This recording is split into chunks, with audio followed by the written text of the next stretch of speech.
ओम शांति। आज 6 सितंबर 2022 की साकार मुरली। आज बाबा ने कहा, मीठे बच्चे, दूरांदेशी विशाल बुद्धि बन सर्विस करनी है। झूठ और सच का कॉन्ट्रास्ट सिद्ध कर बताना है। आज का प्रश्न है, महाभारत से कौन कौन सी बातें सिद्ध होती है? महाभारत का अर्थ क्या है? उत्तर, महाभारत अर्थात अनेक धर्मों का विनाश और एक धर्म की स्थापना। दूसरा, महाभारत का अर्थ ही है पांडवों की विजय और कौरवों की पराजय। तीसरा, महाभारत लड़ाई से सिद्ध होता है कि जरूर भगवान भी होगा, जिसने रथ पर बैठ ज्ञान सुनाया। भगवान ने जरूर राजयोग सिखाया होगा, जिससे राजा स्थापन हुई। महाभारत अर्थात जिसके बाद सतयुगी राजा स्थापन हो। तुम बच्चे महाभारत पर अच्छी तरह से समझा सकते हो। गीत है, यही बहार है दुनिया को भूल जाने की। ओम शांति। मीठे मीठे बच्चे जानते हैं कि इस समय महाभारत की सीन चल रही है। बाप ने समझाया था, जैसे आटे में नमक होता है ना, वैसे शास्त्रों में कुछ न कुछ सच है, बाकी तो प्राय झूठ ही है। अब महाभारत के समय विनाश तो दिखाते हैं, यूरोप को भी दिखाते हैं, मूसल वहां से इन्वेंट हुए। यह भी तुम बच्चे जानते हो कि यह वही यज्ञ चल रहा है, जबकि एक धर्म की स्थापना होती है, पांडवों की विजय होती है भी राजयोग दिखाते हैं। अर्जुन के रथ में अर्जुन को श्री कृष्ण ज्ञान देते हैं, यह भी समझते हो, राजयोग का ज्ञान दिया है। महाभारत लड़ाई के बाद जरूर राजयोग से राजा स्थापन हुई होगी। इस समय तो राजा ही है नहीं, फिर से स्थापन होनी चाहिए। महाभारत के नाटक भी बनते हैं, एडवर्टाइजमेंट निकल रही है, उनका वॉइस को बनाया है, आ करके देखो। अब तुम बच्चे जानते हो, बाप तुमको सब सच बतलाते हैं, वो तो नाटक आदि सब झूठे बनाते हैं। महाभारत का नाटक सर्विस के ख्याल से देखना चाहिए कि वो लोग क्या बनाते हैं, फिर उस पर हम क्या समझाएंगे। सर्विस के लिए विचार सागर मंथन करना होता है, परंतु बच्चों की इतनी विशाल बुद्धि हुई नहीं है। जिन्होंने नाटक बनाया है उनको जाकर समझाना है, वास्तव में सच क्या है, झूठ क्या है। तुमने जो महाभारत लड़ाई दिखाई है, उनकी तिथि तारीख चाहिए, कब लगी थी। जैसे कण कण में भगवान का नाटक बनाया है, तो जाकर देखना चाहिए क्या दिखाते हैं।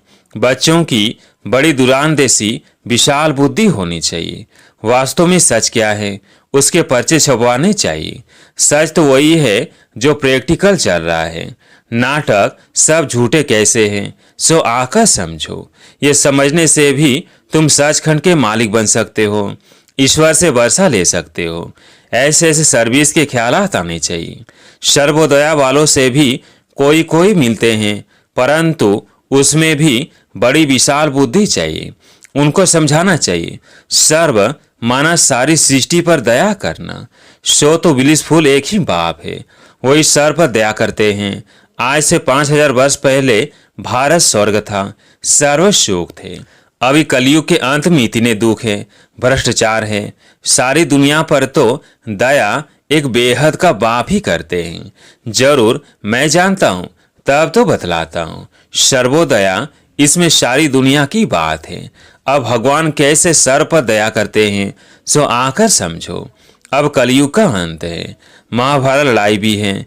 जरूर कोई है जो पति दुनिया को पावन बनाने वाला है, तो सर्व आत्माओं का विलिसफुल वो ठहराना। इसमें ज्ञान की बुद्धि बड़ी अच्छी चाहिए। बाबा के पास तो समाचार मिलते हैं कि हम सर्वोदया लीडर से मिला, परंतु मिलने वाला बड़ी विशाल बुद्धि वाला चाहिए। बाबा ने देखा कि कोई ने विशाल बुद्धि की बात नहीं की है। पहले तो उनको बताना चाहिए कि सारी दुनिया में दुख अशांति है, यह दुख धाम है, तो जरूर पहले सुख धाम शांति धाम था। बच्चों ने यह भी उनको बताया नहीं। भारत की बड़ी महिमा करनी चाहिए। अच्छा, भारत को ऐसा बनाने वाला कौन? तुम तो सर पर दया कर नहीं सकते हो।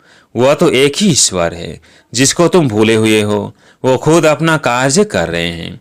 हाँ, यह भी अच्छा है जो दुखियों को कुछ न कुछ देते हो।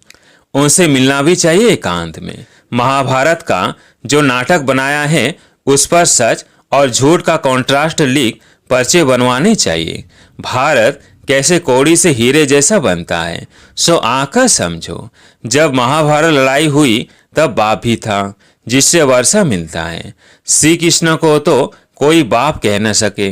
मनुष्य जब गॉड फादर कहकर पुकारते हैं तब निराकार को ही याद करते हैं। तुम बच्चों को सारा दिन यही ख्यालात रहने चाहिए कि हम कैसे सर्विस करें। विचार सागर मंथन करना चाहिए कि कैसे औरों को जगाए। कांटों को फूल बनाना है, शमशान में जाकर सर्विस करनी है। बच्चे जाते हैं परंतु बहुत थक पड़ते हैं। देखते हैं कितना समझाते हैं परंतु सुनते ही नहीं। अरे समझेंगे भी कैसे? बाबा मिसाल देते हैं कि रीढ़ अर्थात भेड़ क्या समझे, है तो बड़ा सहज ज्ञान।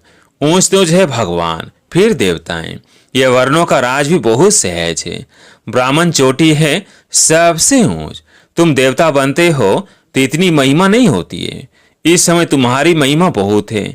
शक्तियों के कितने मेले लगते हैं, लक्ष्मी का मेला नहीं लगता है।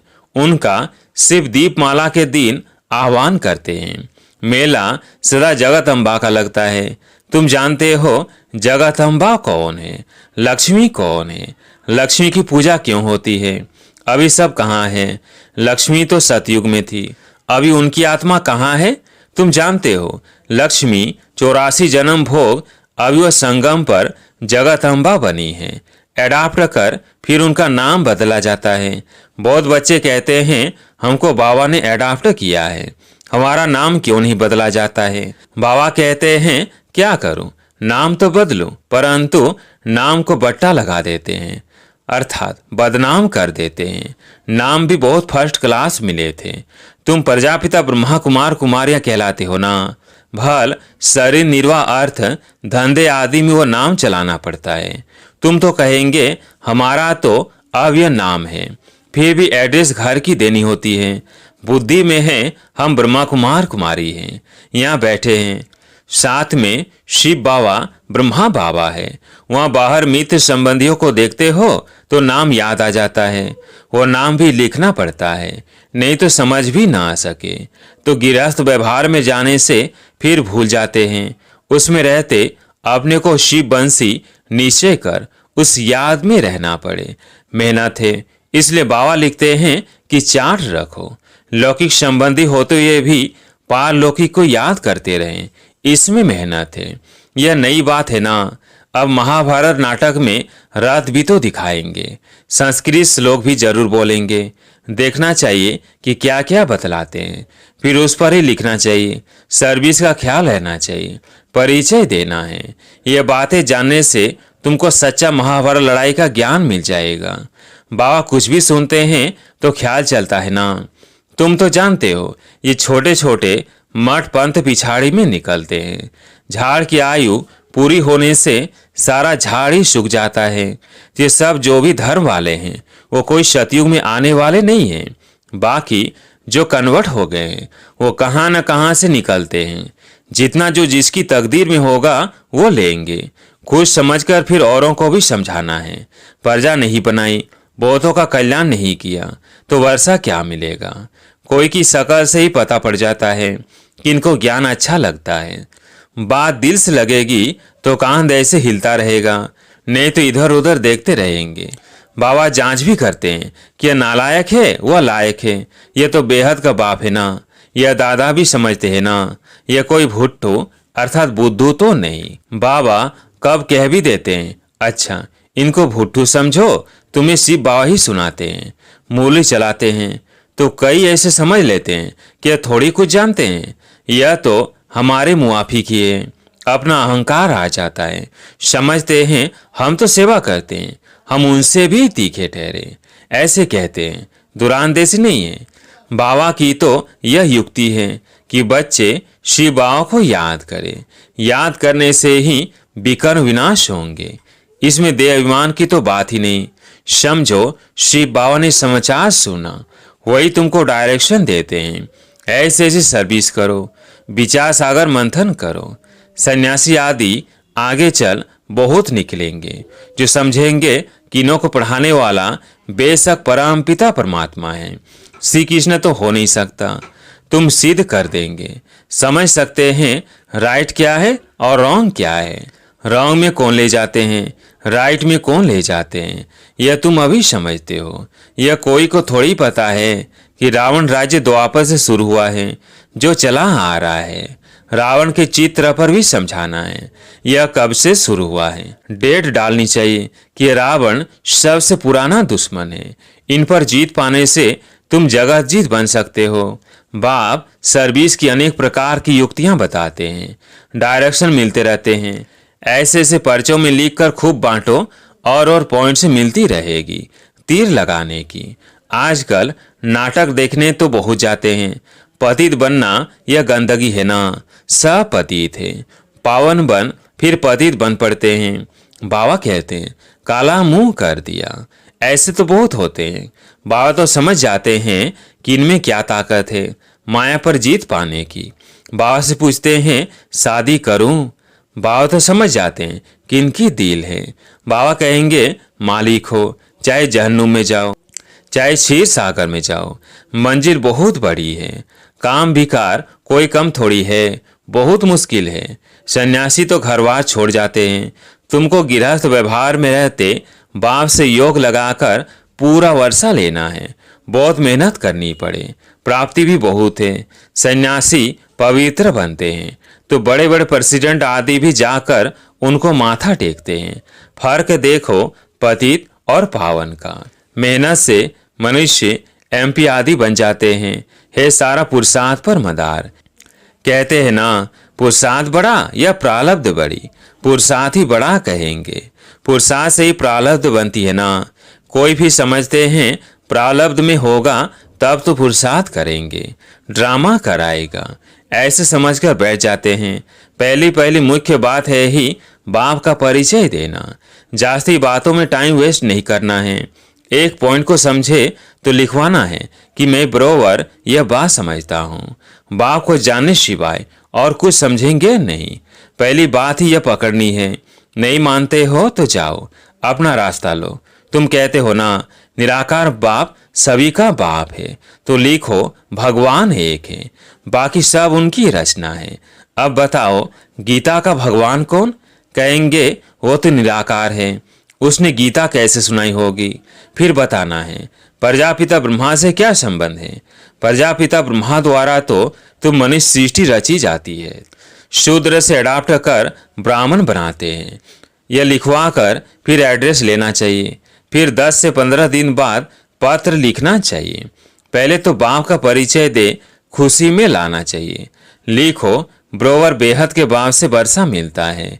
यह ब्रह्मा कुमार कुमारी सुख धाम शांति धाम का रास्ता बताते हैं। लिखवा लेना चाहिए, फिर लिखा पढ़ी करते रहना चाहिए। इतनी मेहनत हो तब सर्विस कही जाए। औरों का कल्याण करने लिए नींद फिट जानी चाहिए। शिव बाबा को भी रड़ियां मार मार कर पुकार कर बाबा की नींद फिटा दी ना तो आ गए। बच्चों को भी मेहनत करनी चाहिए।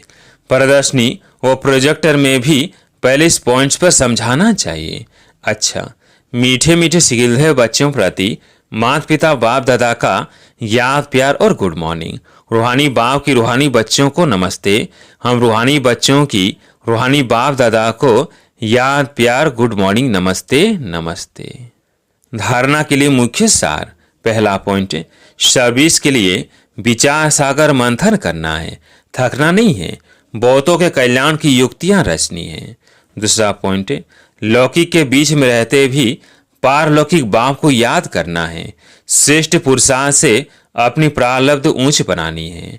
आज प्यारे मीठे बाबा का वरदान, एक बल एक भरोसा रख हलचल की परिस्थिति में एक रस रहने वाले सर्वशक्ति संपन्न भव। एक बल एक भरोसा रख हलचल की परिस्थिति में एक रस रहने वाले सर्वशक्ति संपन्न भव।